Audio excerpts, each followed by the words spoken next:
সুপ্রিয় দর্শক, আমন্ত্রণ জানাচ্ছি সবাইকে এনটিভির আজকের আলোচনার আয়োজনের আয়নায় আমন্ত্রণ চোখ রাখার, সাথে থাকার।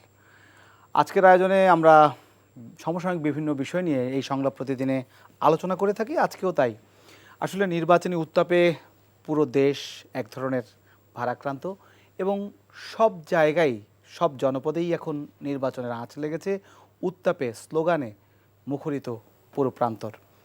নির্বাচনে পাল্টি বক্তব্য রয়েছে, অর্থাৎ এক দল আরেক দলকে পাল্টাপাল্টি পাল্টা অভিযোগের সুরে কথা বলছে। সেই অবস্থায় আজকে ময়মনসিংহ সফর করছেন বিএনপির চেয়ারম্যান তারেক রহমান, অন্যদিকে খুলনা অঞ্চল সফর করছেন জামায়াতের আমির ডাক্তার শফিকুর রহমান। এছাড়াও এনসিপির আহ্বায়ক তিনিও ঢাকায় রয়েছেন এবং তিনি আজকে একটি কথা বলেছেন যে কথাটি অনেকটা একটু ব্যতিক্রম অন্যান্য সময় আছে, যে তিনি বলেছেন যে আক্রমণ আসলে পাল্টা আক্রমণ করা হবে। তিনি এই কথাটি বলেছেন তাদের দলের যে প্রার্থী রয়েছেন নাসিরউদ্দিন পাটোয়ারি, তার উপর যে ডিম নিক্ষেপ করা হয়েছে, তাকে আঘাত করা হয়েছে, সেই প্রেক্ষিতে তিনি এই কথাটি বলেছেন। তাছাড়া তারেক রহমান আজকে বলেছেন যে জামায়াতের যে ধরনের বক্তব্য দিচ্ছে জামায়াত নেতারা বিএনপির বিরুদ্ধে দুর্নীতি নিয়ে, তারাও বিএনপির সাথে সরকারে ছিল এবং তাদের দুজন মন্ত্রী ছিলেন। যদি সেই সময়ে তারা এই বিষয়টি অভিযোগ করতে পারতেন যদি বিএনপি দুর্নীতি করে থাকে। জামায়াতের আমিরও বক্তব্য দিচ্ছেন যে নারীদের উপর হেনস্থা করা হচ্ছে, নারীদের উপর আঘাত করা হচ্ছে, বিভিন্ন জায়গায় প্রচারণায় তাদের যে নারীরা অংশগ্রহণ করছে সেখানেও নারীদের উপর বিভিন্ন বাকবিতণ্ডা বা তাদের উপরে একটা হেনস্থার অভিযোগ এনেছেন এবং তিনি বলেছেন যে এরকম চলতে থাকলে তাদের হুঁশিয়ার করে দিয়ে বলেছেন যে পরিস্থিতি ভালো হবে না। যাই হোক, এই সব বিষয়ে আমরা আজকে আলোচনা করব। আলোচনার জন্য আমরা তিনজন অতিথিকে আমাদের স্টুডিওতে আমন্ত্রণ জানিয়েছি। সবশেষ রয়েছেন আলাউদ্দিন মোহাম্মদ, যুগ্ম সদস্য সচিব, জাতীয় নাগরিক পার্টি এনসিপি। তার পাশেই রয়েছেন জনাব মুস্তফা কামাল, লেখক ও সাংবাদিক, এবং আমার ডানে রয়েছেন জনাব শাহিন হাসনাত, সহসভাপতি, ঢাকা বাংলাদেশ ফেডারেল সাংবাদিক ইউনিয়ন অর্থাৎ BFUJ। আপনাদের তিনজনকে স্বাগত জানাচ্ছি এবং আমরা নিশ্চয়ই এতক্ষণ আপনারা একটু ধারণা করতে পেরেছেন যে রাজনীতির উত্তাপ, বিশেষ করে ভোটের মাঠে কেমনটা উত্তাপ ছড়াচ্ছে সেই নিয়ে আমরা আলোচনা করতে চাই। যেহেতু নাহিদ ইসলামের একটা বক্তব্য আমি কিছুটা উদ্ধৃত করেছি, সেজন্য আমি একটু আলাউদ্দিন মোহাম্মদকে দিয়ে শুরু করতে চাই। আলাউদ্দিন মোহাম্মদ, নির্বাচনী প্রচারণার ঠিক এই মুহূর্তে এসে নাহিদ ইসলামের যে বক্তব্যটি আমরা দেখলাম সেটি হচ্ছে যে আঘাত আসলে পাল্টা আঘাত, মানে এই মুহূর্তে এসে আসলে এই কথাটি কেন বলতে হচ্ছে বা হবে? আমি এই জন্য বললাম যে যারা নির্বাচনে অংশগ্রহণ করছেন আপনারা সবাই একই সূত্রে গাথা, একসাথে আন্দোলন করেছেন, একটু যদি বলেন। আপনাকে ধন্যবাদ। আমার সহালোচক এবং যারা দেখছেন সবাইকে শুভেচ্ছা জানাচ্ছি। প্রথমত, আজকে যেই ঘটনাটি ঘটেছে এটা খুবই ন্যাক্কারজনক এবং আমরা এই ধরনের ঘটনা আসলে প্রত্যাশা করি নাই। অন্তত এই গণঅভ্যুত্থানের পর সবার মধ্যে যে একটা চেতনা তৈরি হয়েছিল, যে একটা আপনার কমিটমেন্ট তৈরি হয়েছিল যে আমরা পুরনো ধারায় ফিরে যাব না, আমরা নতুন রাজনৈতিক সংস্কৃতি এবং নতুন ধরনের রাজনৈতিক বন্দোবস্ত এখানে এস্টাবলিশ করব। আজকের ঘটনা কিন্তু সেই ঘটনার আমি মনে করি যে উপর একটা কুঠারাঘাত করা হয়েছে এবং এখানে স্পেসিফিক্যালি যদি দেখেন, আমরা আমাদের নাসিরউদ্দিন পাটোয়ারি কিন্তু বলছেন যে এখানে শুধু ছাত্রদল হামলা করেছে বলে এটা ভুল হবে, এখানে মির্জা আব্বাস এবং তার আলাদা বাহিনী আছে যে বাহিনী হামলার সাথে যুক্ত। তো তিনি কিন্তু স্পষ্টভাবে এখানে বেনিফিট অফ ডাউট দিয়েছেন। না, এটা তো তার অভিযোগ, কিন্তু এই অভিযোগের বিপরীতে কোনো সত্যতা তো এখনো মেলেনি। না, প্রথমত যেই হামলা হয়েছে আপনি নিশ্চয় অবগত আছেন যে হাবিবুল্লাহ বাহার কলেজে একটি পিঠা উৎসবে আপনার দাওয়াত দিয়েছিলেন নাসিরউদ্দিন পাটোয়ারিকে, তিনি সেখানে অংশগ্রহণ করতে গিয়েছিলেন। তো সেখানে কিন্তু আপনার হাবিবুল্লাহ বাহার কলেজের ছাত্রদলের সদস্যরা এবং এখানে প্রায় 13-14 জনের নাম আমরা মিডিয়ার সামনে উচ্চারণ করেছি, যাদেরকে দেখা গিয়েছে তারা কিন্তু এখানে সরাসরি হামলায় যুক্ত ছিল। সো এই হামলা আসলে দুর্বৃত্তরা করেছে, বহিরাগতরা করেছে বলে আসলে পার পাওয়ার কোনো সুযোগ নেই, কারণ এটি কলেজ ক্যাম্পাসের ভিতরে হামলা করেছে ক্যাম্পাসের মধ্যকারী ছাত্রদলের আপনার সেখানকার নেতাকর্মীরা। কিন্তু মূল জায়গাটা হলো যে এই ঘটনাটা আপনি যেটা বলেন যে নাহিদ ইসলামের আজকের যে উচ্চারণ, স্পষ্ট উচ্চারণ, এটা আসলে কিছুটা আক্রমণাত্মক। ডেফিনেটলি আক্রমণাত্মক নয়, এটা ডিফেন্সিভ। কারণ আপনি একটা দেখছেন যে আমরা এখন পর্যন্ত যেটা দেখেছি যে সারা দেশে প্রতিদিন হামলার ঘটনা ঘটছে এবং দুঃখজনকভাবে বেশিরভাগ হামলা কিন্তু ঘটছে দলের ভিতরে। এই জন্য এই ঘটনাগুলো আসলে বাইরে খুব একটা প্রকাশিত হচ্ছে না, খুব বেশি আলোড়ন সৃষ্টি করছে না। আপনি যদি কয়েকদিন পূর্বে দেখেন চট্টগ্রামে দলের ভিতরে আপনারা দেখবেন যে অন্তর্কোন্দল কথা বলছেন? অন্তর্কোন্দলের কথাই বলছি, এবং গণঅভ্যুত্থানের পর সবচেয়ে বেশি খুনাখুনি হয়েছে অন্তর্কোন্দলের ঘটনাকে কেন্দ্র করে। আপনারা নিশ্চয়ই জানেন যে এই ঘটনাগুলো কোন দলের ভিতরে ঘটেছে। এখন যেটা ঘটছে এটা দলের ভেতর থেকে এটা বাইরের দিকে ছড়িয়ে পড়ছে। এই যে ছড়িয়ে পড়াটা আপনি নিশ্চয় অবগত আছেন, গত 3 দিন পূর্বে চট্টগ্রামে প্রতিপক্ষের বাড়ি জ্বালিয়ে দেওয়া হয়েছে, এবং এটাও কিন্তু বড় কোনো আপনার সামাজিক অথবা একটা রাষ্ট্রের বড় ঘটনা হিসেবে চিহ্নিত হয় নাই। কারণ হলো এই দুই পক্ষই একটি দলের ভেতরকার, কিন্তু এরা তো আপনি এই দেশের নাগরিক, আপনি যদি চিন্তা করেন এরা তো সমাজের সদস্য, আমাদের সদস্য, এই জায়গা থেকে আমরা দেখতে পাচ্ছি। দ্বিতীয়ত হলো আপনি নির্বাচন কমিশনের দ্বিচারিতা দেখেন। নির্বাচন কমিশন এখন পর্যন্ত যেইভাবে আপনার কার্যক্রম চালিয়ে যাচ্ছে এবং এই ধরনের ঘটনাগুলোকে আপনার স্বাভাবিক ঘটনা বলে চিহ্নিত করে তারা যেভাবে ইগনোর করছে, এই জায়গাটা যদি এমন হতো যে বিএনপির আপনার নেতাকর্মীরা প্রতিদিন এইভাবে কোথাও না কোথাও বিভিন্নভাবে আক্রান্ত হতো, এই নির্বাচন কমিশন কি এইভাবে নীরব থাকতো? আমরা তো দেখি নাই। আমরা দেখেছি যে এখানে আমাদের একজনের পোস্টারের সাইজ আপনার ঠিক ছিল না বলে তাকে শোকজ করা হয়েছে। অপরদিকে আরেকজন বিএনপির প্রার্থী, ঢাকা আপনার 17-র প্রার্থী, ঢাকা 11-র প্রার্থী, সে প্রতিদিন পোস্টার লাগাচ্ছে, সেখানে নির্বাচন কমিশনের অথবা ম্যাজিস্ট্রেট গিয়ে সেখানে বলছে যে আমরা একদিকে পোস্টার নামাই, আরেকদিকে পোস্টার ওঠায়। আপনার কাজ তো পোস্টার নামানোর না, আপনার কাজ অর্ডার করা, যে পোস্টার লাগিয়েছে তিনি পোস্টার নামাবেন। আপনার কাজ হলো তাকে শোকজ করা, আপনার কাজ হলো বিধিবদ্ধভাবে তার শাস্তির বিধান করা। সেটা না করে আপনারা কি করছেন? আপনারা তাকে বলছেন যে আমরা এদিক দিয়ে যে প্রার্থীর যে কাজটা করা ছিল আপনি সেই কাজটা করেছেন। তো এই যে জায়গাটা আমরা যেভাবে সীমা ছাড়ার দিকে যাচ্ছে, নাহিদ ইসলাম কিংবা আজকে যদি এই শক্তিটাকে কোনোভাবে আপনার ডেটারেন্স প্রয়োগ করা না হয়, শক্তিকে যদি জানান দেওয়া না হয় যে আমরা কিন্তু মাঠে আছি, তাহলে কিন্তু নির্বাচনটা প্রশ্নবিদ্ধ হবে এবং এই নির্বাচন বানচাল হয়ে যেতে পারে। কারণ আপনি একটা বিষয় দেখেন, পৃথিবীর যে কোনো জায়গায়, যে কোনো যুদ্ধে, যে কোনো রাজনীতিতে যখন কি প্রতিপক্ষকে ভয় পায়, যখন মনে করে যে আমি একটা আঘাত করলে আমার সেখানে প্রত্যাঘাত হবে, আমার পাল্টা আঘাত হবে, তখন কিন্তু তারা আসলে আঘাত করার আগে 10 বার চিন্তা করে। আমাদের রাজনীতিতে এখন এই অবস্থাটা আসছে যে একতরফাভাবে আঘাতের পর আঘাত হবে, আর প্রতিপক্ষ থেকে আপনার পাল্টা আঘাতের কোনো ভয় নেই, আশঙ্কা নেই, প্রশাসন সেখানে বিচারের কোনো আপনার ব্যবস্থা নেই, ইসি সেখানে নীরব থাকবে। এই জায়গায় যদি প্রত্যাঘাত না হয় তাহলে এই আঘাতের খেলা বন্ধ হবে না। যদি আঘাতের খেলা বন্ধ না হয় 12 তারিখে নির্বাচন হবে কিনা আজকে এই মুহূর্তে বসে আপনি বলতে পারবেন না। যদি এরকম ঘটনা আরো 10টা ঘটে, এখনো শঙ্কা করছেন? অবশ্যই শঙ্কা হবে। যদি নির্বাচন কমিশন এখন পর্যন্ত এই ঘটনাগুলোতে নিষ্ঠ ভূমিকা পালন করে, তাহলে আপনি কিসের ভিত্তিতে বলবেন এই নির্বাচন কমিশন দিয়েই এত বড় একটা নির্বাচন করবেন, যে নির্বাচনটা 17 বছর পর বাংলাদেশের প্রতিটা জনগণ, ইভেন আওয়ামী লীগের জনগণ এখন অপেক্ষা করছে একটা শান্তিপূর্ণ নির্বাচনের জন্য। সেই নির্বাচনটাকে বাধাগ্রস্ত আপনি করছেন। এই নির্বাচন তো বাধাগ্রস্ত অন্য কোনো দল করছে না, অন্য কোনো শক্তি করছে না, যদিও সেই শক্তির কাছ থেকে সবচেয়ে বেশি আশঙ্কা, সবচেয়ে বেশি আপনার ভয় আমরা পাচ্ছিলাম। কিন্তু শক্তিটা যদি এখানকার ভেতর থেকে হয়, এটা তো থামিয়ে দেওয়ার দায়িত্ব আমাদের, এবং রাজনৈতিকভাবে হবে এটা। এই জায়গায় আমি বলবো যে নাহিদ ইসলাম যা বলেছেন, এটা যদি তিনি 1 মাস আগে বলতেন কিংবা আরো 15 দিন 20 দিন আগে বলতেন, যখন নির্বাচন কমিশন বলছে যে মন খারাপ করে আপনার প্রার্থিতা দিয়ে দিলাম, আপনি আবার দয়া করে ব্যাংকের ঋণ পরিশোধ করে দেন, সেই ঘটনায় যদি ঢাকা রাজপথ আন্দোলিত হতো, যদি মনে হতো ঢাকা আপসাইড ডাউন হয়ে যেত, তখন বুঝতেন যে আসলে নির্বাচন কমিশন পুনর্গঠন করে কিভাবে একটা শান্তিপূর্ণ এবং গ্রহণযোগ্য নির্বাচনের দিকে যাওয়া যায়। কিন্তু দুঃখজনকভাবে আমরা সেটা করতে পারি নাই। কিন্তু করতে যে পারি নাই, যেই জায়গা থেকে সহনশীলতার পরিচয় দিয়ে আসছি আমরা, এই জায়গাটা যদি এইভাবে চলতে থাকে, তাহলে তো আমরা দেখবো যে আরেকটা ফেসিজমের এখানে জন্ম হচ্ছে।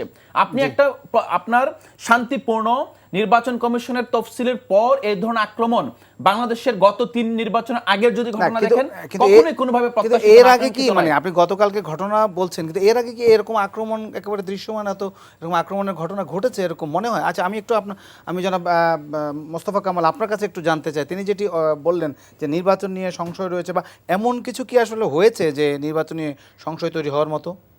ধন্যবাদ আপনাকে। আলাউদ্দিন মোহাম্মদও বুঝে শুনে এই কথা বলেছেন, না বুঝে বলেননি। সেটা তাদের দলীয় বক্তব্য। মানে বক্তব্যটা গত 2-3 দিন থেকে আসছিল যে এরকম চলতে থাকলে নির্বাচন কি করে হবে, প্রশ্ন।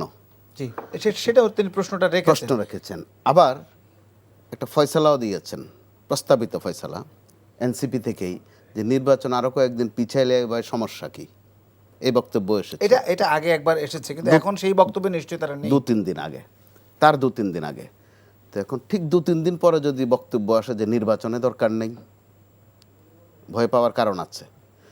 তো আবার এই টক শোতে আপনিও নিশ্চয়ই টের পান, এই শোয়ের মধ্যবর্তী সময়ে, বিরতির সময় অথবা শোয়ের শেষে যারা অংশ নেন তারাই কানে কানে জিজ্ঞেস করেন যে ভাই নির্বাচন কি আসলে শেষ পর্যন্ত হবে, ঘণ্টাখানেক কিন্তু নির্বাচন নিয়ে আলাপ করলেন।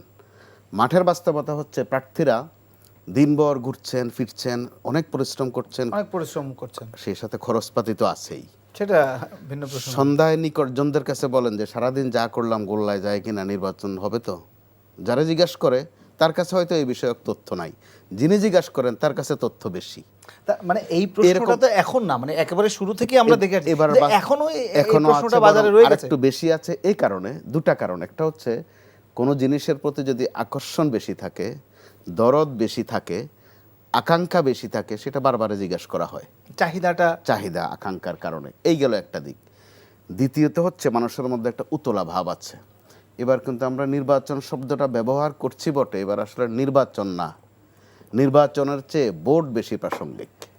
কারণ নির্বাচন তো আওয়ামী লীগ আমলে সুন্দর করে নির্বাচন হয়েছে, চমৎকার নির্বাচন হয়েছে এক একটা। মানুষ ভোট দিতে পারে কিনা বাংলাদেশের রাজনীতিতে গত কয়েক বছরের মধ্যে যদি নির্বাচনের বিষয়ে আন্তরিক কাউকে মনে করেন, সেটা হচ্ছে নাম্বার 1 শেখ হাসিনা। আমাদের টাকায় লেখা থাকে চাহিবা মাত্র দিতে বাধ্য থাকি, কিন্তু তিনি নির্বাচনের বিষয়ে তার কাছে চাইতে হয় নাই কখনো, তিনি আগে আগে দিয়ে দেন, কিন্তু ভোটটা দেন না। এই হচ্ছে রকম ফের, যে কারণে আপনি বিএনপি চেয়ারম্যান দেখবেন বারবারে যখন নির্বাচনের প্রশ্ন আসে তিনি ভোট শব্দটা বেশি উচ্চারণ করেন। এমনও বলেন যে প্রয়োজনে আমারে ভোট দিয়েন না, তবুও ভোটটা দেন। অর্থাৎ ভোটের একটা চর্চা যেন শুরু হয়। কারণ ভোটের নামে, নির্বাচনের নামে 16, 17, 18 বছর একটানা, আর আপনি যদি 2008 সহ ধরতে পারেন, তাতে 22-23 বছর হয়ে যায়। মানুষ আসলে ভোটের মুখ দেখেনি, নির্বাচন দেখেছে, তামাশা দেখেছে, নানান নামের, আমি ডামি, বিনা ভোট, রাতের ভোট, বিনা প্রতিদ্বন্দ্বিতা, ট্রাক, ঈগল, নৌকা, একটার উপরে আরেকটা ওঠে, এই এক সার্কাস দেখেছে। তো সেই জায়গায় নির্বাচনটা অত্যন্ত প্রাসঙ্গিক। তো এই কারণে আবার যেহেতু আক্রমণের কথা এসে গেছে, নির্বাচনকে ইস্যু করেই আক্রমণের কথাটা একটু বলিস, এই জন্য আসলো যে পর্যায়ক্রমিকভাবে বিষয়গুলো বিশৃঙ্খলাটা বাড়ছে। তারপর আমি মনে করবো ইতিবাচকভাবে দেখছি, যদি বাক্যটা হুবহু বলি যে আক্রমণ এলে পাল্টা আক্রমণ হবে, এটা নাহিদ বলেছে। জি, তো আক্রমণ তো এসেছে, ডিম মারা হয়েছে, তো তারা পাল্টা ডিম কিন্তু এখনো মারেনি। তার মানে এটা ইতিবাচক এখন পর্যন্ত, যেটা থ্রেট দিয়েছে কিন্তু তারা হুঁশিয়ার করেছে। তো এরকম একটা জায়গায় নির্বাচন আসলে কিছু গীবত হয়, তর্ক বিতর্ক হয়, এক পক্ষ আরেক পক্ষের বিরুদ্ধে নানা চেষ্টা করে। তো এখন পর্যন্ত আমরা গত কয়েকদিন কিন্তু শব্দ বোমার মধ্যে ছিলাম, মৌখিক যুদ্ধ, জি, বাকযুদ্ধ। তো প্র্যাকটিক্যালি বোমা না আসুক সেটা আমাদের কামনা থাকবে। আর যে আসনটার কথা সুনির্দিষ্টভাবে বলেছেন, এই আসনটা কিন্তু সারা বাংলাদেশে অত্যন্ত আলোচিত আসন। প্রথমত বিএনপির সিনিয়র নেতা, প্রভাবশালী নেতা ঢাকার, এবং কেন্দ্রীয় বিএনপিতেও প্রভাবশালী মির্জা আব্বাস ওখানে প্রার্থী। আবার ওই এলাকাতেই ঠিক তফসিল ঘোষণার পর দিনে কিন্তু একটা গুলিবিদ্ধ হলেন, দুর্ঘটনা ঘটেছে বড় রকমের হাদির। তো এটা কিন্তু অ্যালার্মিং, ঠিক তফসিল ঘোষণার পর দিন। এরপরও আমরা দেখলাম যে যখন হাদির মৃত্যুবরণ করলো, তার জানাজা হলো, আমরা আরেকটা সিনারি দেখলাম। একটা মোহনায় সবাই এসে গেলেন, ইনকিলাব মঞ্চের তো আর এত লোক নাই, সবাই কিন্তু ওখানে বিএনপির লোক, জামাতের লোক, আমরা একটা মোহনা দেখলাম। তার জন্য বিলাপ, কান্না, আহাজারি, যে পরিবেশটা, ওই পরিবেশটা কিন্তু আমাদেরকে আবার ঐক্যের একটা বার্তা দিয়েছিল। কিন্তু কিছুদিনের মধ্যে আমরা দেখলাম আবার বিভাজিত হয়ে গেলাম, আবারও আমরা এক হয়ে গেলাম। তারেক রহমান সাহেবের দেশে আসার মধ্য দিয়ে ঐক্যের একটা বার্তা কিন্তু আবার দেখলাম, এক হলাম। কিছুদিন পরে বেগম খালেদা জিয়ার মৃত্যুবরণ এবং জানাজা, আরো অন্য রকমের এক মোহনা, সবাই মিলিতভাবে সেখানে। কিন্তু দিন 2-3 মধ্যেই আমরা কিন্তু একটা খোঁচাখুচি শুরু হয়ে গেল দেখলাম, যখন ভোটের হাওয়া আসলে, প্রচারণা হাওয়া, ওই সময় হাওয়াটা এত না, শোকটা বেশি, চোখের পানি আছে তখনও। তারেক রহমান সাহেবকে শোক জানাতে যাচ্ছেন, শোক বইতে চমৎকার চমৎকার বাণী লিখছেন, তারা বেরিয়ে আসছেন, আসার সময় মাথায় হাত বুলিয়ে দোয়া দিচ্ছেন যে আল্লাহ যেন তাকে এই শোক সইবার ক্ষমতা দেয়। ঠিক বেরিয়ে এসেই আস্তে করে একটা খোঁচা দেয় যে ওনার এত নিরাপত্তা কেন। আপনি দেখেন একই অঙ্গে দুইটা রূপ, কিন্তু একই দিনে ওখানে বললেন সমবেদনা জানাচ্ছেন, আবার ঐক্যের প্রতীকে বলছেন, বেরিয়ে এসে বলছেন ওনার এত নিরাপত্তা কেন। এক পর্যায়ে স্পষ্ট করে জামাতে ইসলাম থেকে বলা হলো যে তাদের দলের প্রধান যদি এত নিরাপত্তা পেতে পারে, আমাদের দলের প্রধানও এত নিরাপত্তা পেতে পারে, নইলে সেটা বৈষম্য হয়ে যায়। তো এগুলো কিন্তু মানুষকে, এসব খোঁচা খিচুনি, মানুষ তো এগুলোতে বিরক্ত। 16-17 বছর এগুলো দেখেছে তো, মানে যে কারণে আস্তে আস্তে এখন এমন পর্যায়ে আসলো গত 2-3 দিন আমি খুব বেশি করে খেয়াল করছিলাম, তারেক রহমান সাহেব হয়তো নাম উচ্চারণ করছিলেন না, কিন্তু জামাতকে ইঙ্গিত করে বলছিলেন একটি দল শালীনতার অংশ হিসাবে। আবার জামাতের নেতারা কিন্তু মাঝে মধ্যে একটি দল বলে, মাঝে মধ্যে আবার নাম উচ্চারণও করে ফেলে।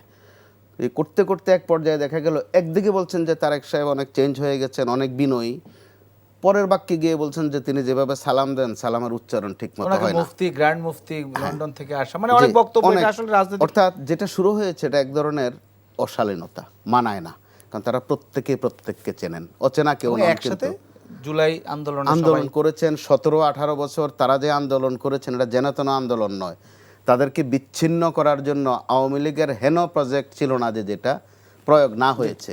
উভয় পক্ষকে এমন অফারও দেওয়া হয়েছে, তোমরা যদি সঙ্গ ছাড়ো, জামাতকে বলা হয়েছে তোমাদের নেতাদের এই দুর্গতি হবে না, বিএনপিকে বলা হয়েছে তোমাদের এইভাবে আর গুম হতে হবে না, জেলে থাকতে হবে না, কিন্তু তারা কিন্তু ঐক্য রেখেছে।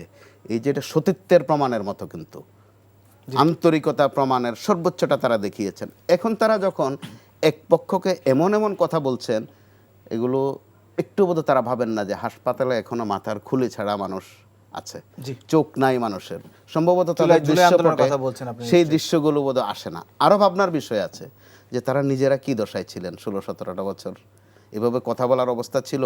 এখন যেভাবে সিনা টান করে হাত, কারোই ছিল না। হাতের যেই নাড়াচাড়া করেন, যে বডি ল্যাঙ্গুয়েজ দেন, যে খিচুনি দেন, তো খিচুনির প্রশ্নে আপনি কি ওবায়দুল কাদের চেয়ে বড় খিচুনি দিতে পারেন? হাসান মাহমুদের চেয়ে বড় ভেংসি দিতে পারেন আপনি? আপনার ওখান থেকে শিক্ষা নেওয়ার বিষয় আছে। এই যে খোঁচা দেয়া, খিচুনি দেয়া, ভেংচি কাটা, আস্তিন উঠানো, এগুলো মানুষ 5 আগস্ট কিন্তু মানা করে দিয়েছে। হ্যাঁ, আপনার বক্তব্য মোটামুটি আমরা বুঝতে পেরেছি। আমরা এরপরে আবার আসবো। আমি একটু শাহিন হাসানের কাছে যেতে চাই। যে বক্তব্যটি তারা দুজনেই তাদের বক্তব্যে কিছুটা উঠে এসেছে যে নির্বাচন নিয়ে এক ধরনের শঙ্কার কথা বলছে। আমার প্রশ্ন ছিল যে এই মুহূর্তে এসেও যখন নির্বাচনের ট্রেন লাইনে চলতে শুরু করেছে বলা যায় এক ধরনের, তখনও এসে কি আসলে শঙ্কার বিষয়টা কি একেবারে মানে উড়িয়ে দেওয়ার মতো, বা শঙ্কা থেকেই যায় কিনা? ধন্যবাদ হাসান মাহমুদ, ধন্যবাদ সহ আলোচকদেরকে। প্রথমে আমি বলতে চাচ্ছি সেটা হলো যে নির্বাচন নিয়ে যে অনিশ্চয়তার প্রসঙ্গটা উঠেছে, আমার সহ আলোচকরা যে কথাটা বলেছেন, আসলে বাস্তবতা হলো যে শুধু নির্বাচন হলেই হবে না, বা যেন তেন নির্বাচন করলেই হবে না। আমরা একটা গণতান্ত্রিক, একটা জুলাই অভ্যুত্থানের পর একটা গণতান্ত্রিক এবং নিঃস্বার্থপূর্ণ বাংলাদেশে যে নবতর নির্মাণ প্রক্রিয়া, সেই জায়গাটাই যেতে চাই। সেই জায়গাটায় যাওয়ার জন্য আমার কাছে যেটা মনে হয়েছে, শুরুতে যে অভিযোগ এসেছে সেটা হলো যে এই নির্বাচন কমিশনকে দিয়ে আদৌ সুষ্ঠু, নিরপেক্ষ, ক্রেডিবল ইলেকশন হবে কিনা, যেটা আলাউদ্দিন মোহাম্মদ অনেকটা বলেছেন। অনেকটা না, সে পুরোটাই বলেছে, যে পোস্টার না। প্রথম কথা হলো যে একটা আপনাকে বলে রাখি, সেটা হলো যে আপনি জানেন যে নির্বাচন কমিশনটা হচ্ছে একটা সাংবিধানিক প্রতিষ্ঠান। তা এই সাংবিধানিক প্রতিষ্ঠানগুলোতে যখন কেউ জয়েন করেন বা কাজ করেন, তখন তাকে ওথ নিতে হয়, শপথ নিতে হয়। উনি রাগ অনুরাগের ঊর্ধ্বে উঠে সংবিধানকে সমুন্নত রাখবেন। কিন্তু সেখানে যদি নির্বাচন কমিশনার নিজেই বলেন মনে অনেক দুঃখ লয়ে আপনার দিয়া দিলাম, ওই ব্যাংকের টাকাগুলো শোধ করে দিয়েন, তার মানে উনি রাগ অনুরাগের উঠতে পারেন নাই, উনি শপথ লঙ্ঘন করেছেন, উনার নির্বাচন কমিশনের দায়িত্বে থাকার, নির্বাচন কমিশনে থাকার এখতিয়ার নাই, 1 নম্বর।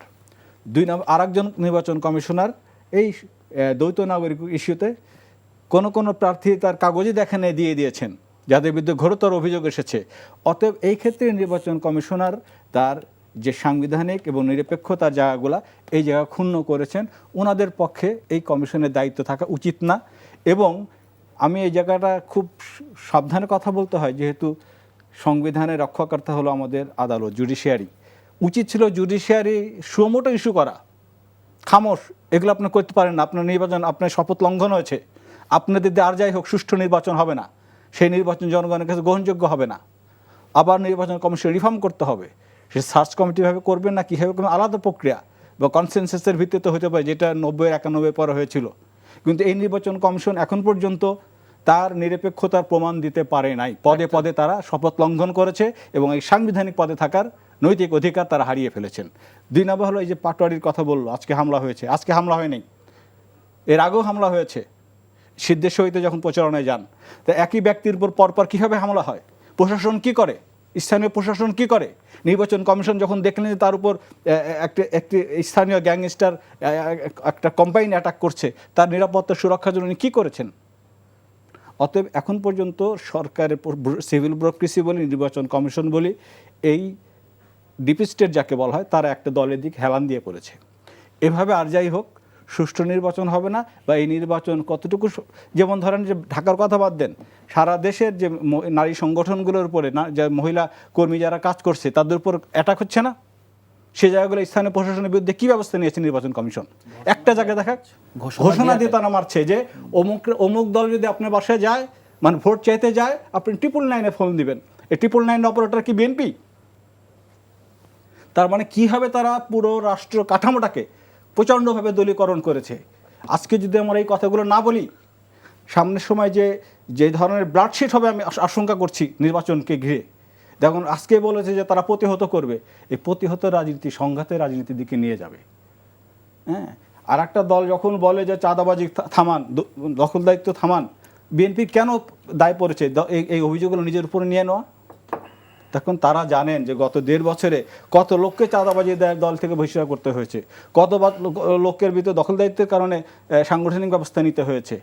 এখন তারা অমুককে গুপ্ত বলেন, তমুককে এটা বলেন প্রকাশ্য জনসভায়, উনি তখন রাজনীতির ভাষায় রপ্ত করতে পারেন নাই। ফ্যাসিস্টরা যে ভাষা ব্যবহার করেছে, এখন যদি রাজনীতিবিদরা এই ভাষায় ব্যবহার করেন, তার মানে বোঝা যাচ্ছে রাজনীতির যে গুণগত রূপান্তরের জন্য আমাদের ছাত্র জনতা যে প্রাণ দিয়েছে, সেই জুলাই সনদে অনেকে স্বাক্ষর করেছে, কিন্তু এখনও তারা ওন করে না। এবং এখানে যে নির্বাচনটা হবে রিফর্মেরই নির্বাচন, সেই রিফর্মের পক্ষে হা বলবে তারা নেগেটিভ ক্যাম্পেইন করে যাচ্ছে। তার মানে কি তারা রিফর্ম চান না, যেই সনদে তারা স্বাক্ষর করে এসেছেন। তা এই যে দ্বিচারিতা, এই জায়গাগুলো থেকে বের হয়ে আসতে হবে। তো এই জন্য তো বাংলাদেশ স্বাধীন হয় না যে অমুক ক্ষমতাকে ফেলে দিয়ে আরেকজনকে ক্ষমতায় বসাবো। দেশে গুণগত রাজনৈতিক পরিবর্তন আনতে হবে। এই জায়গাগুলো যদি উনি না আনেন, তাহলে আমার মনে হয় জাতির সামনে অনেক দুর্ভোগ আছে। এই কারণেই আমার মনে হয় যে কোনোভাবেই হোক এই রাষ্ট্রকে, এই সরকারকে এবং নির্বাচন কমিশনকে, প্রশাসনকে প্রুভ করতে হবে, প্রমাণ করতে হবে তারা নিরপেক্ষ রয়েছে। এই জায়গায় একটু বলি, সেটা হচ্ছে যে বাকযুদ্ধ বা কথার লড়াই তো না, আসলে নির্বাচনের মাঠে থাকবেই। যেটা বলছেন আপনি যে হয়তো গুপ্ত বলেছে তারা ওই সময় তাদের পরিচয় না দিয়ে বিভিন্ন দলে ঢুকে পড়েছে, সেটার জন্য তিনি বলেছেন। পাশাপাশি আজকে তিনি আরেকটি বলেছেন যে ওই সময়ে যারা তাদের সাথে সরকারে ছিল এই জায়গাটা আমি আসছি। প্রথম কথা হলো বাংলাদেশে বিএনপি কখনো এককভাবে সরকার গঠন করতে পারে নাই। 91 সালেও তারা জামাতের সমর্থন নিয়ে করেছে, 2001-এ একসঙ্গেই নির্বাচন করেছে। তখন তাদের 71 নিয়ে ইস্যু ছিল না, তখন তাদের গায়ে কোনো গন্ধ ছিল না। তখন ইভেন এই অতীতের এই বিএনপি জোট সরকারের আমলে 3 বা 4 বার তারা দুর্নীতিতে প্রথম হয়েছে কিনা? কিন্তু জামাতের যে 2জন ক্যাবিনেটে ছিল তাদের বিরুদ্ধে দুর্নীতি, মানে দুর্বিন্দও দুর্নীতি তালাশ করা যায় নাই, অন্য অভিযোগ করা হয়েছে। কিন্তু দুর্নীতির অভিযোগ অন্তত পক্ষে সে তার পলিটিক্যাল অ্যালাইকে দেওয়ার অর্থটা হলো এই যে আক্ষরিক অর্থে ওনার দুর্নীতি আকণ্ঠ নিয়োজিত। তিনি বলেছেন যে সেই সময় তো তারা পদত্যাগ করে নাই, যে বিএনপি দুর্নীতিগ্রস্ত দল, কিন্তু সে সময় এই বক্তব্যটা তারা দেননি। আমরা পরিষ্কার বলেছি। প্রথম কথাটা সেটা হলো যখন তারা জোট করেছে তখন তারা ভিতর থেকে হয়তো রিফর্ম করতে চেষ্টা করেছে। দেখুন জানে এরা সংখ্যালঘু কখনো মুখোমুখি সংঘাতে যায় না, তাহলে তারা মানে নিশ্চিহ্ন হয়ে যাবে। তখন তার ভিতর থেকে দুর্গ দখল দেখে রিফর্ম করা যায় কিনা, এবং তারা প্রমাণ করেছে তারা জোট থেকে বেরিয়ে না যাওয়ার কারণে তাদের শীর্ষ নেতাদেরকে ফাঁসির মেনে নিতে হয়েছে।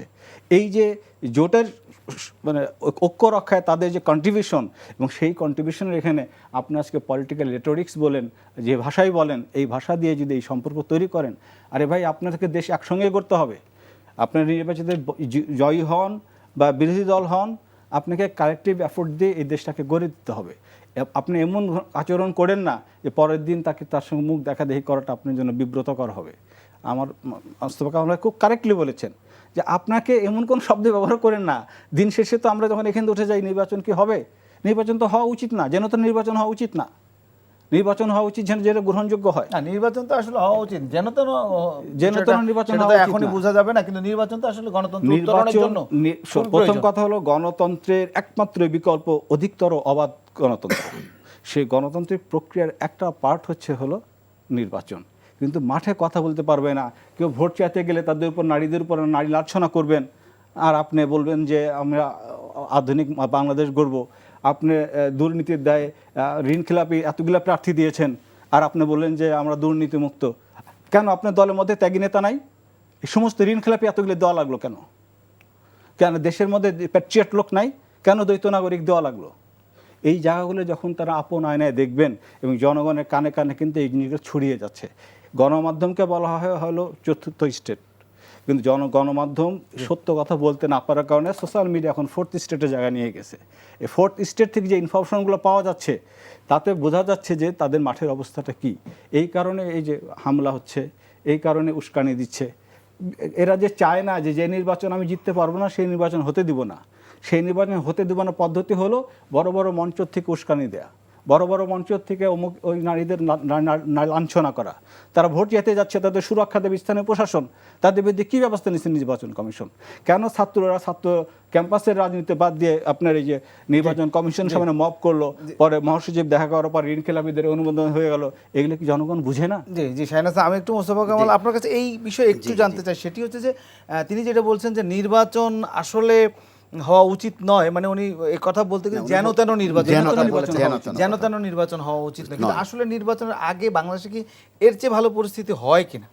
বাংলাদেশের এবারের প্রেক্ষিতটা তো ভিন্ন, অন্যবারের সাথে তুলনা করলে কিন্তু এবার হবে না। আবার এবার নির্বাচন কমিশনের কাজের ভলিউম নির্বাচন কমিশন নিয়েও প্রশ্ন করেছেন, খুব মোটা, ভলিউমটা খুব বড়, সিলেবাসটা খুব মোটা। প্রথমত একদিনে 2টা ভোট হবে, 2 in 1। তো যখন আপনি ভোটের শব্দ আনবেন তখন জোটের বিষয় আছে, যখন জোট শব্দ আনবেন তখন জটের আছে।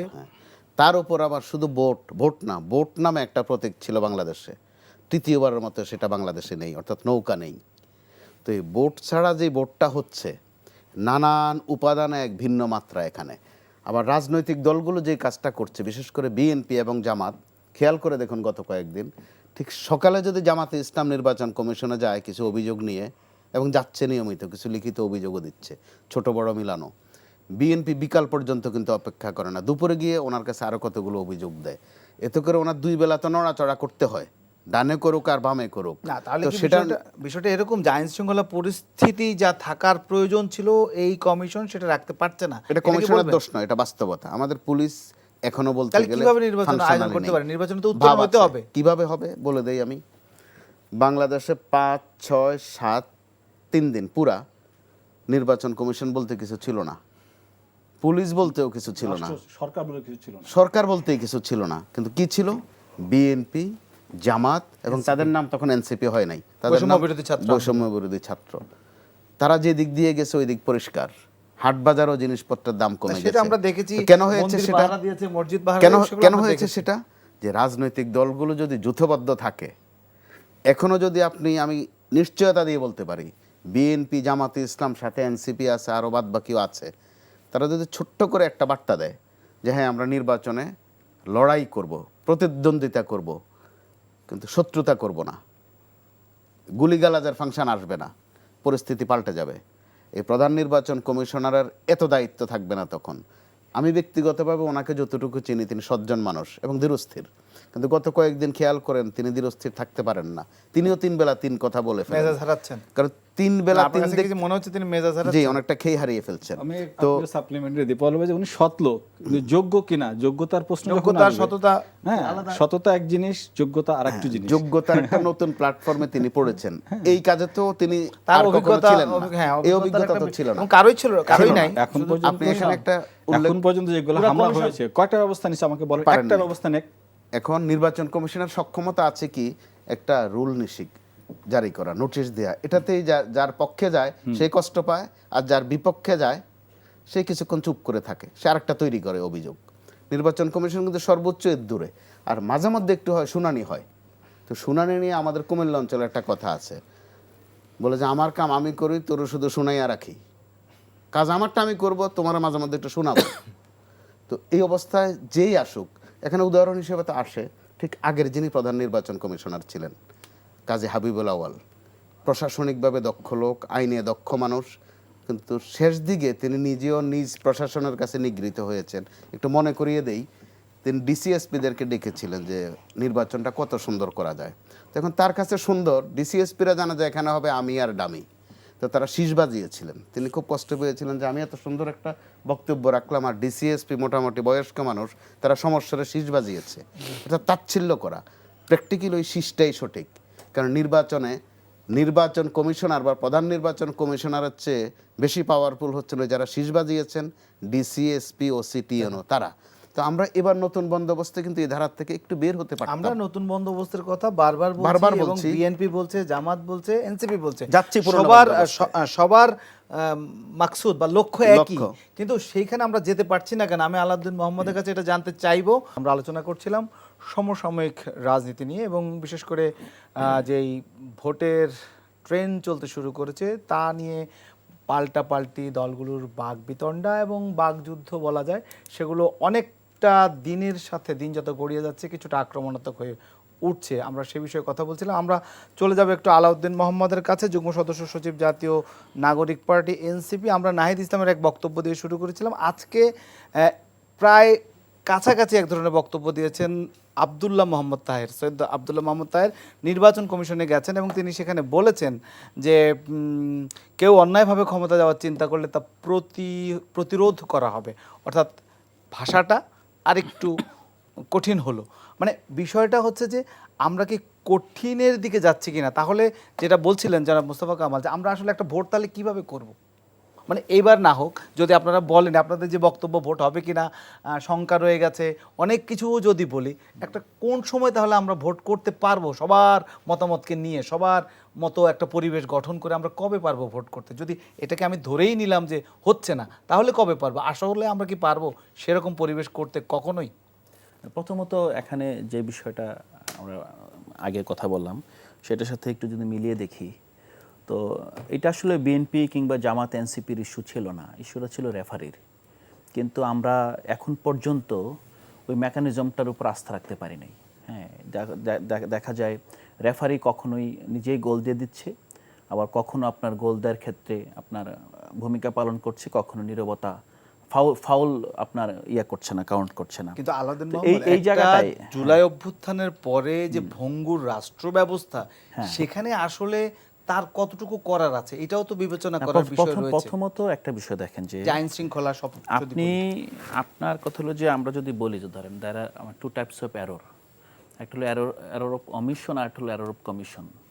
আমরা দেখছি যে নির্বাচন কমিশন, পুলিশ, এদের কিন্তু আপনার মানে ক্রিমিনাল অ্যাক্টিভিটিস কিন্তু কমে নাই, বরং কিছু ক্ষেত্রে বেড়েছে। আমলাতন্ত্র কিন্তু আগের চেয়ে বেশি আগ্রাসীভাবে এখন আপনার নিয়ম ভঙ্গ করছে। হ্যাঁ, ঘোষ বাণিজ্য, বদলি বাণিজ্য আমলাতন্ত্রে আগের চেয়ে বেড়েছে। ইভেন কিছু কিছু ক্ষেত্রে রেট বেড়েছে বলে আপনার বড় রাজনৈতিক নেতারা বলছেন, পাবলিকলি বলছেন, তাদের কাছ থেকে আমরা জানতে পেরেছি। এই অবস্থা আপনি যদি বলেন যে ভঙ্গু রাষ্ট্র ব্যবস্থা কেবল শান্তি প্রতিষ্ঠার বেলায় অজুহাত হিসেবে আসে, ভঙ্গু রাষ্ট্র ব্যবস্থা কেবল আইনের শাসন প্রতিষ্ঠার বেলায় আসে, আইন ভাঙার ক্ষেত্রে কি আপনার শক্তি দরকার হয় না? আইন ভাঙার ক্ষেত্রে কি ভঙ্গুর প্রাতিষ্ঠানিক সক্ষমতা দরকার হয় না? অবশ্যই দরকার। আমরা কি রিফর্ম করতে পেরেছি? না, আমরা তো প্রথমত দেখেন আমরা রিফর্মটা তো চলমান সরকার গণতান্ত্রিক প্রক্রিয়া আগে প্রবেশের পরেই তো নিশ্চয়ই আরো বেশি রিফর্ম আসার কথা। সেই প্রক্রিয়াটা, ভোটের যে প্রক্রিয়া, সেখানেই তো আমরা এখনো যেতে পারছি না। তাহলে আমি আপনাকে একটা বিষয় আর একটু স্পষ্ট করে বলি। প্রথমত রিফর্মের আলাপটা যখন হচ্ছিল, আমরা তো রেডিক্যাল রিফর্ম চেয়েছি, হ্যাঁ, আমূল সংস্কার চেয়েছি। জুলাই সনদও হয়েছে। এই সরকারও কিন্তু আমূল সংস্কারই প্রথমত চেয়েছিল এবং তখন অপশন দিয়েছিল যে আপনি সীমিত সংস্কার অথবা অধিকতর সংস্কার। এখন এই জায়গায় আমরা দেখেছি বিএনপি এবং সমমনা দলগুলো বলছে সংস্কার চলমান প্রক্রিয়া, এটা কখনো শেষ হয় না। যদি সংস্কার চলমান প্রক্রিয়া হয়, মানে আপনি বিষয়টা হলো আপনি যখন আসলে অ্যান্টিবায়োটিক নিলেন না, আপনি পেন কিলার দিয়ে রোগ সারাতে চাইলেন, তাহলে আপনাকে প্রতিদিনেই পেন কিলার খেতে হবে এবং সাইড ইফেক্ট অনুভব করতে হবে।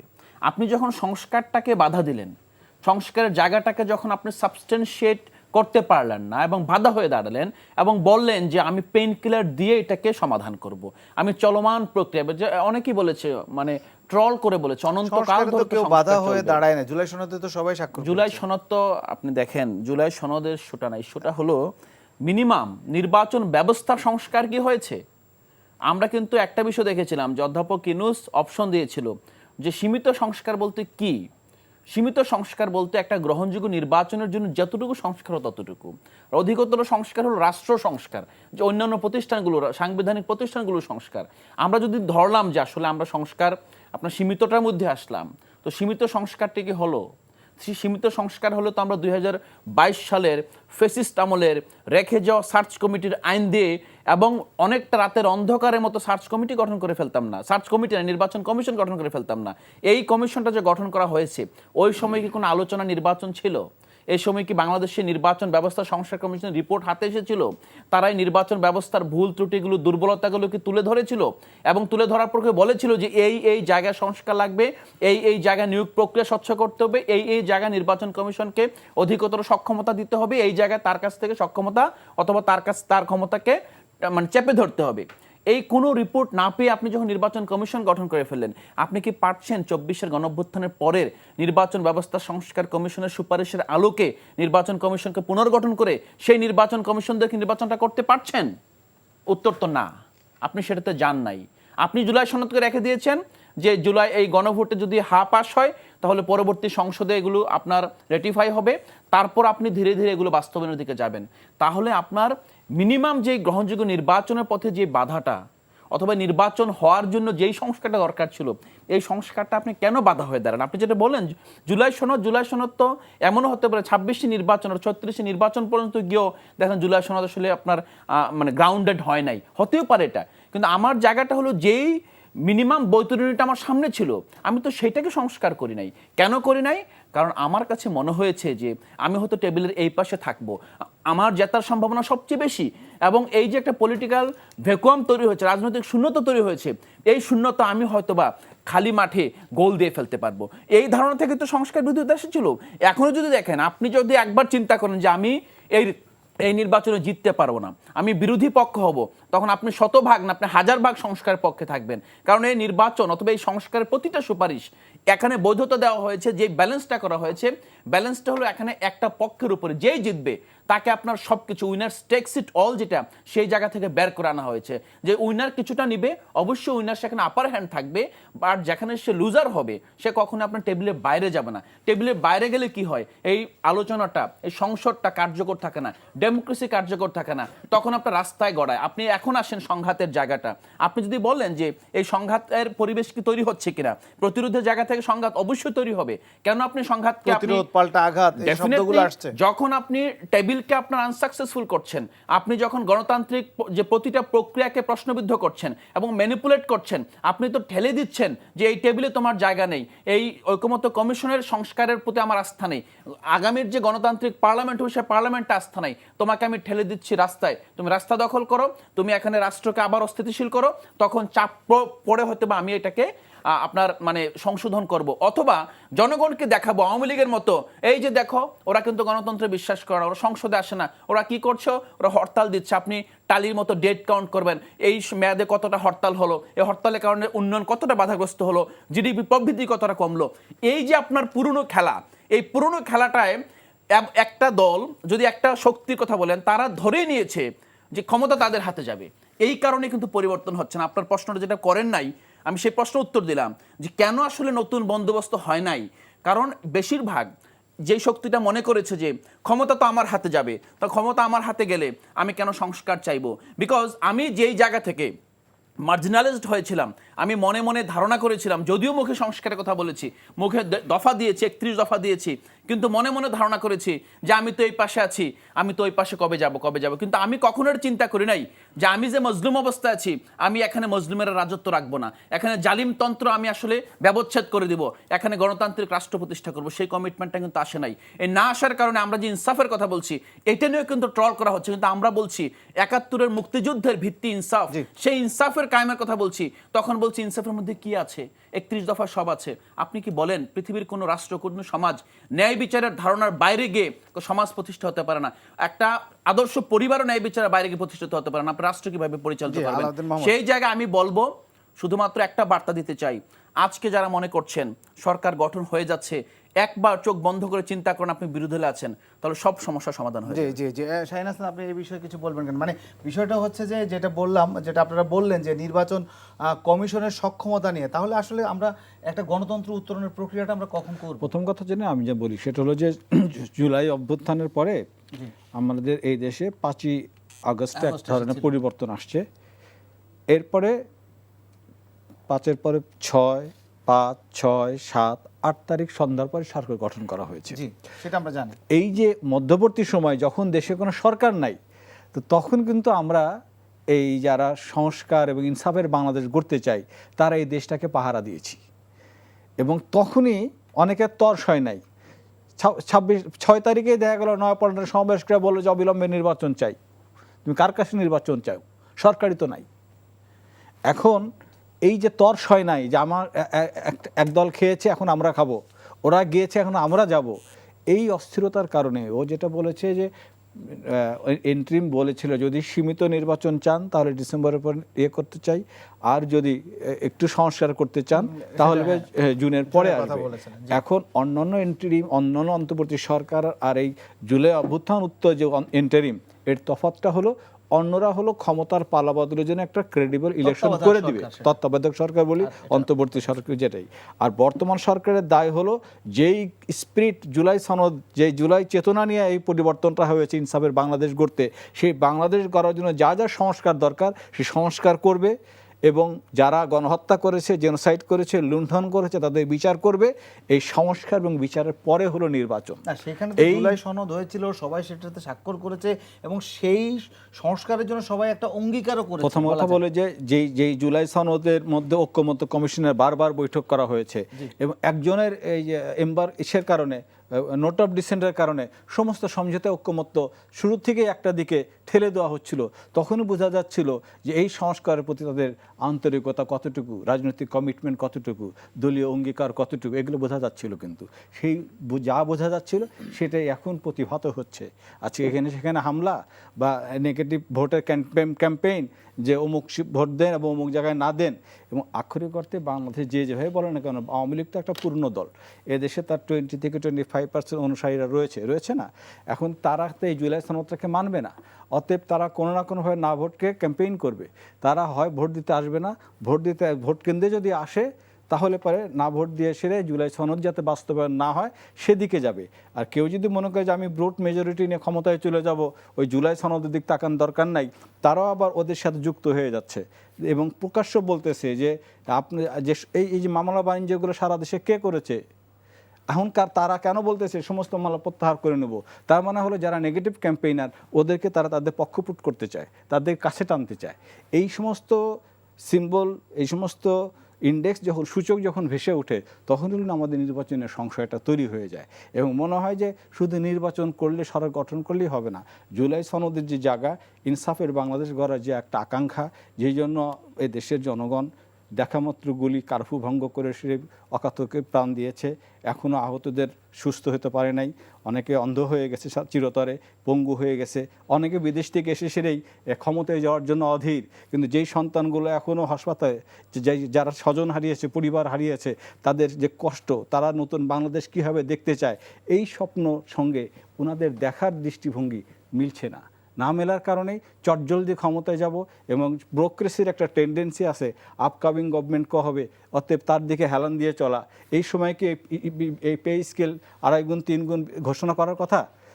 অর্থাৎ ব্রোক্রেসি বুঝতেছে যে এখনই সময়, হ্যাঁ, এই যে বাড়ি আগুন লাগছে আলু পোড়া দাও, সে একটা টেন্ডেন্সি। অতএব এই ব্রোক্রেসির কাদের তৈরি করা, কারা তাদের নিয়োগ দিয়েছে, এখন তাদের সাথে তাদের নেক্সাসটা কি? তারা যদি নির্বাচনটাকে প্রশ্নবিদ্ধ করতে পারে। জুলাই অভ্যুত্থানের পরে তো খুব বেশি নিয়োগ হয়েছে কি? জুলাই অভ্যুত্থানের আগের নিয়োগ, এগুলো সব আগের সরকারের নিয়োগ। অতএব আগের সরকারের যেহেতু নিয়োগ, তারা তো চাবে না কখনো যে জুলাই সনদের এই সংস্কারের রূপান্তর কর্মীরা আবার ক্ষমতায়িত হোক। তারা জানে যে এই জায়গাতে এখন যত বিচার হচ্ছে, অনেকে আছে যে বাহিনীর লোকেরা শাস্তি পাচ্ছে, কয়জন আপনার ব্যুরোক্রেসির লোকজন শাস্তি পেয়েছে? একজন দেখান আমাকে। যে সিভিল অ্যাডমিনিস্ট্রেশনে যারা দায়িত্ব ছিল, এটা কে, তাদের উপর দায় আসে না? স্থানীয় নির্বাচন যারা ভণ্ডুল করেছে, যে সমস্ত ডিসি এসপি ছিল যারা এই সমস্ত এই গণহত্যাগুলোর সাথে জড়িত, তাদের বিরুদ্ধে আদৌ কোনো ব্যবস্থা হয়েছে? উচিত ছিল তাদেরকে রিফর্মের মধ্যে নিয়ে আসার পরে নির্বাচনটা করা। এই কারণে তারা এই জাতীয় ডার্টি গেম খেলতে পারছে। এইটা যদি আমরা বুঝতে না পারি, সামনে কিন্তু আরও অনেক অনিশ্চয়তা, অনেক সংকট তৈরি হবে।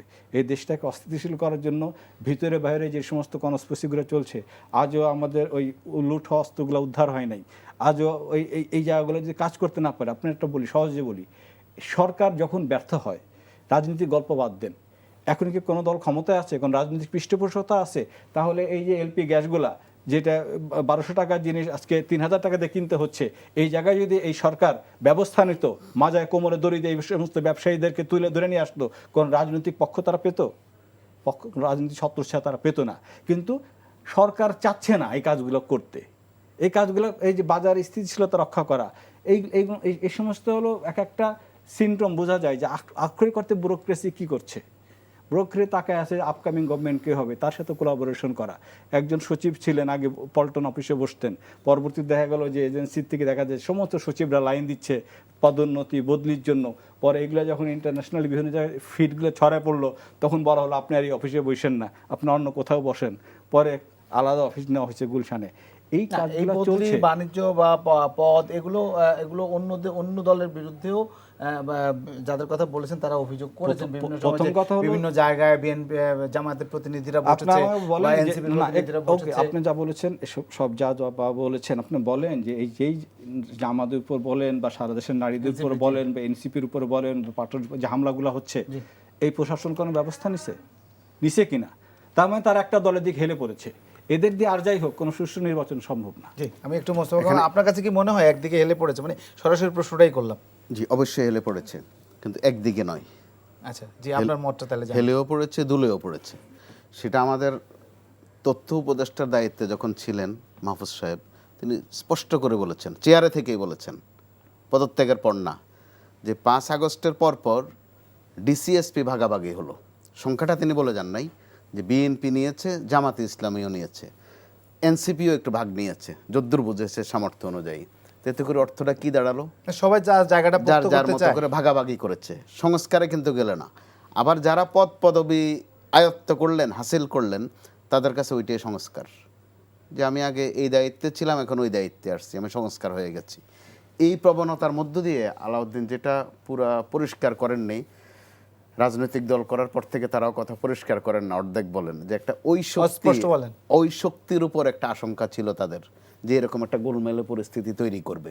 ওই শক্তি বলতে আওয়ামী লীগ। আমার জায়গা থেকে আমি পরিষ্কার করে বলতে পারি, আওয়ামী লীগের জন্য ক্রমেই দেশ কিন্তু উর্বর ভূমি হয়ে যাচ্ছে। আওয়ামী লীগ বলতে শেখ হাসিনা মিন করছে না, ভূমিটা তৈরি করছে কি? বিএনপি এবং জামাতে ইসলাম। স্পষ্ট এই দুইটা দলের সাম্প্রতিক যে আচরণ, যে কথাবার্তা, এতে কিন্তু গোলমালটা বাড়ছে এবং এর মধ্যে একটা আওয়ামী লীগের ছায়া দেখা যায়।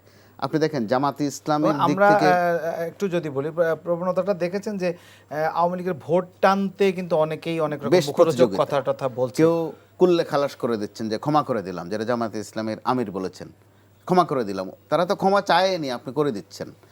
আবার বিএনপি মহাসচিব মির্জা ফখরুল ইসলাম আলমগীর আরেকটু শালীনভাবে বলছেন, এক কথায় বলছেন না। আবার জামাতে ইসলামের দিক থেকে যে কয়েকটা বয়ান আসলো, একটা যখন নায়েবে আমির তাহের সাহেব দিলেন যে ঘি খাওয়াই লাগবে আমাদের, সেটা আঙ্গুল বাঁকা করে হলেও। আবার আমির এক পর্যায়ে বললেন ভোট কে দিল না দিল ক্ষমতা যাওয়াই লাগবে। এগুলো কিন্তু বিএনপির জন্য ভয়ের, স্বাভাবিকভাবেই, লুকোচুরির কিছু নেই। সর্বশেষ গত 2-3 দিন যেটা যোগ হচ্ছে, নির্বাচন কমিশন থেকে বলার আগে সরকার থেকে, অর্থাৎ প্রধান উপদেষ্টার প্রেস উইং থেকে আগেই জানিয়ে দেয়া হলো যে এবারে নির্বাচনের ফলাফল আসতে একটু দেরি হবে। তো দেরি শুনলেই বিএনপি তো ডাকসু সামনে দেখে, জাকসু দেখে, জকসু দেখে, যে যত দেরি হয় তত শিবিরের অবস্থা ভালো হয়। এতে করে বিএনপির মধ্যেও কিন্তু ভিতরে ভিতরে এই আতঙ্কটা কাজ করাই স্বাভাবিক। আবার এখানে তো উল্লেখ করতে হয়, বিএনপির তখন তিনি ভারপ্রাপ্ত চেয়ারম্যান, এখন চেয়ারম্যান, ভারপ্রাপ্ত চেয়ারম্যান অবস্থায় থাকায় তিনি বিদেশ থেকে বারবার বার্তা দিয়েছেন, প্রত্যেক দিনে দিয়েছেন, কয়েকটা দিন। এটা অবশ্য নিজের দলকে দিয়েছেন, বলেছেন যে সতর্ক হওয়া দরকার আছে, সামনের নির্বাচনটা বড় কঠিন হবে। তিনি বারবার বলেছেন, অর্থাৎ তিনি সতর্ক আছেন। তো কত সতর্ক আছেন, সতর্ক থাকার পরও তিনিও কিন্তু এখন লক্ষ্যবস্তু হয়ে যাচ্ছেন, প্রতিদিনই লক্ষ্যবস্তু হচ্ছেন। তার কথার মধ্যে কারেকশন আছে। তিনি আজকে বলেছেন ভোট কেন্দ্র পাহারা দিতে, তাহাজ্জুদের সময় যেতে, তাহাজ্জুদ প্রসঙ্গ হয়ে গেছে। এক সময় তাহাজ্জুদ আমাদের এখানে প্রসঙ্গ ছিল রাজনীতিতে, আওয়ামী লীগ আমলে, যে তাহাজ্জুদ কে বেশি পড়ে, কে কয় রাকাত পড়ে। একদিনে 70 রাকাত পড়া লোক পাওয়া গেছে। অর্থাৎ আমরা কিভাবে যেন পুরনো কালচারের মধ্যে চলে যাচ্ছি কোনো না কোনোভাবে। আর তারেক রহমান সাহেব কোন পর্যায়ে গেলে বলেছেন যে শুধু ভোট দিলেই হবে না, ভোটের হিসাবটা উসুল করতে হবে। আসলে তো এটা বাস্তব। আপনি ভোট দেয়া মানেই তো নির্বাচন শেষ না। ভোট দেওয়াও একটা বিষয়, ভোট নেওয়াও একটা বিষয়, ভোটগুলো গণনা করাও একটা বিষয়, গণনা করার পর ডিক্লারেশনও আর একটা বিষয়, অর্থাৎ ভোট জিনিসটাও কিন্তু লম্বা, নির্বাচন তো আরও লম্বা। নির্বাচনের প্রতিটা পর্বে কিন্তু আমরা বারবার পুরনো বন্দোবস্ত দেখলাম। একটা উদাহরণ দিই ছোট্ট করে আপনাকে, হলফনামার সময় হলফনামা কিন্তু এক অর্থে সম্মানের, যে আমার হিসাব আমিই দিয়ে দিলাম, তো আমি পরিষ্কার করে দিতে সমস্যা কি? অন্তত আপনি কথা বলে উঠিয়েছেন, কিন্তু হলফনামে বেশিরভাগ রাজনীতিতে অসামঞ্জস্যতা পাওয়া গেছে, রীতিমতো অসামঞ্জস্য। আপনি ভদ্রতা করে বলছেন, চালাকি চাতুরি এগুলো করেছেন, এটাই যারা করে তারা আসলে কোন মাত্রায় আবার যে তিনি দেখাচ্ছেন তিনি বড় দিনহীন, ওনার বউ বড় গৃহিণী শুধু, কিন্তু বউয়ের যে সম্পদ ওনার তা নাই, বিশাল। এতে করে তো মধ্যবয়সে এসেও মাঝে মধ্যে মনে মনে জাগে, হয়তো মুখে আনতে ভয় লাগে যে এই কিসিমের বউ পইলে তো বিয়ে করা যায় দুই একটা আরো, যে এত সম্পদ বউদের, কোনো চাকরি নাই বাকরি নাই, পেশা হচ্ছে গৃহিণী, বিশাল সম্পদ। আবার শ্বশুরবাড়ি আরও ধনী, এত ধনী তাদের শ্বশুরবাড়ির লোকজন, কি 1 টাকায় যেন কয় বিঘা জমিন দিয়ে দেয় তাদেরকে, 5-7 টাকা একটা দিঘি দিয়ে দেয়, ওখান থেকে প্রচুর মাছ আসে, পাশে আবার মুরগি পালন হয়, ওখান থেকে এত টাকা আসে। এই যে তামাশাগুলো, এগুলো এক ধরনের মস্করা। এটা আগেও ছিল, আমরা দেখেছি আগে ছিল বলেই হলফনামা দিয়েছে, তখন আগে ছিল বলেই তো 5 আগস্ট অনিবার্য হয়েছে। আগের যে বন্দোবস্ত, এই বন্দোবস্ত জাতিকে বিপন্ন করেছে দেখেই নতুন বন্দোবস্তের বাংলাদেশ গড়ার জন্য এত আত্মদান, এত মর্যাদার সাথে হিসাবটা দেয়া যেত, সম্পদ থাকা দোষের নয় তো। এখন উনরা দিতেই পারে, হলফনামা উনরা লিখতেই পারে, তো নির্বাচন কমিশনের ওখানে কিন্তু